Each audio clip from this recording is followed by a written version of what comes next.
పారిశ్రామికవేత్త గౌతమ్ అదానీ సంపద మళ్ళీ $100 బిలియన్ చేరింది.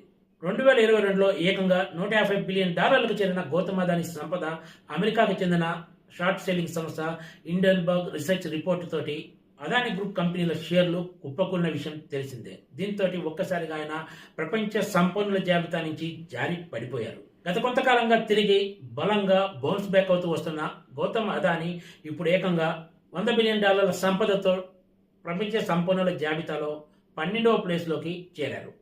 గత కొంతకాలంగా అదానీ గ్రూప్కి చెందిన షేర్లు భారతీయ స్టాక్ మార్కెట్లో దూసుకెళ్తున్నాయి. దీంతో ఆయన సంపద కూడా అలా పెరుగుతూ పోతోంది. హిండెన్బర్గ్ రీసెర్చ్ రిపోర్ట్ బయటకు వచ్చిన తర్వాత కొంతకాలం అదానీ గ్రూప్ కంపెనీల షేర్లన్నీ తీవ్ర ఒత్తిడిని ఎదుర్కొన్న విషయం తెలిసిందే. వీటి నుంచి ఒక మాటలో చెప్పాలంటే అదానీ చాలా సులభంగానే బయటపడ్డారని చెప్పొచ్చు. కాకపోతే దీని వెనుక ప్రభుత్వ పెద్దల అండదండలు పూర్తిగా ఉన్నాయనే